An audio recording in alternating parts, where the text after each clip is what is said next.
Voter I D card download करायचं आहे ना मित्रांनो, तर चला घरी बसल्या वोटर आय डी कार्ड कसं डाउनलोड करायचं फक्त ओ-टी-पीच्या साहाय्याने. कुठेही जाण्याची गरज नाही किंवा कोणाला पैसे देण्याची गरज नाही आहे. मी पूर्ण स्टेप बाय स्टेप प्रोसेस शिकवेल. त्या स्टेप्सला फॉलो करा आणि घरी बसल्यास तुमचं voter I D card download करा. त्याच्याने तुम्ही वोट टाकू शकता. कुठे सरकारी कामासाठी त्याचा यूज करू शकता. कुठेही अडचण येणार नाही. तर चला व्हिडिओ सुरू करूया. तर मित्रांनो सर्वात अगोदर तुम्हाला voters.eci.gov.in ची ऑफिशियल वेबसाईटवर यायचं आहे. याची लिंक मी डिस्क्रिप्शनमध्ये दिली आहे, कमेंटमध्ये दिली आहे, बायोमध्ये दिली आहे. ठीक आहे, तिथं जाऊन तुम्ही डायरेक्ट या वेबसाईटवरती येऊन जाल. वेबसाईट तुमच्यासमोर या प्रकारे ओपन होऊन जाईल.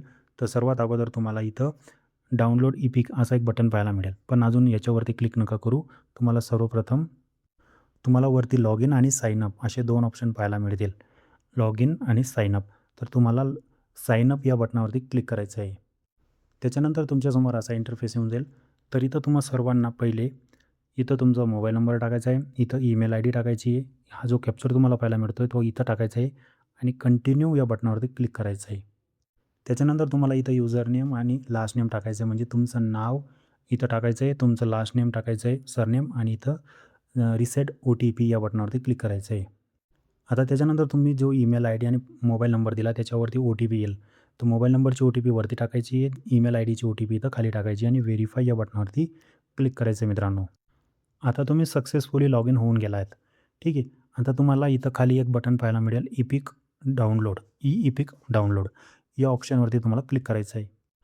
त्याच्यानंतर तुमच्यासमोर असा इंटरफेस येऊन जाईल. इथं तुम्हाला सर्वप्रथम इथं तुमचा ई-पिक नंबरवरती सिलेक्ट राहू द्यायचं आहे आणि तुमचा वोटर आय डी कार्ड जो नंबर आहे तो नंबर तुम्हाला इथं टाकायचा आहे. त्याच्यानंतर इथं तुम्हाला तुमचं राज्य निवडायचं आहे की तुम्ही महाराष्ट्राचे आहात. ठीक आहे. त्याच्यानंतर तुम्हाला सर्च बटनवरती क्लिक करून द्यायचं आहे. आता या प्रकारे तुमची सर्व माहिती इथं फेच होऊन येऊन जाईल. कारण की तुम्ही लॉग इन आहात. इथं तुमचा ई-पिक नंबर दाखवेल म्हणजे तुमचा voter I D card number दाखवेल. तुम्हाला इथं तुमचं स्टेट निवडायचं आहे. इथं त्या व्यक्तीची सर्व माहिती येऊन जाईल. मोबाईल नंबर दाखवेल आणि इथं खाली तुम्हाला तुमच्या सेंड ओ-टी-पी या ऑप्शनवरती तुम्हाला क्लिक करून द्यायचं आहे. आता ज्या नंबरने तुम्ही साइन अप केलं, ओ-टी-पी टाकून व्हेरिफाय केलं आणि लॉग इन केलं, तो मोबाईल नंबरवर ओ-टी-पी येईल. ठीक आहे. आणि तोच मोबाईल नंबर तुम्हाला इथं खाली पण पाहायला मिळून जाईल. हे जो मोबाईल नंबर तुम्ही बघताय हाच तोच नंबर आहे जिथून लॉग इन करणार. ठीक आहे. इथं तो नंबर दिसेल. त्याच्यावरती ओ-टी-पी येईल. तो ओ-टी-पी इथं टाकायची आणि व्हेरिफाय करायचं आहे. व्हेरिफाय केल्यानंतर तुमच्यासमोर असा इंटरफेस येईल मित्रांनो. तर इथं तुम्हाला सर्वात प्रथम डाउनलोड ई-पिक या बटनावरती क्लिक करायचं आहे. काँग्रॅच्युलेशन तुमचं voter I D card download झालेलं आहे. ही तुमचं वोटर आय डी कार्ड आहे त्याचं बॅकची साईड ही आहे. ही त्याची डिटेल आहे पूर्ण. ठीक आहे. आणि हे तुमचं वोटर आय डी कार्ड आहे. याची प्रिंट काढून तुम्ही कुठेही यूज करू शकता. ठीक आहे.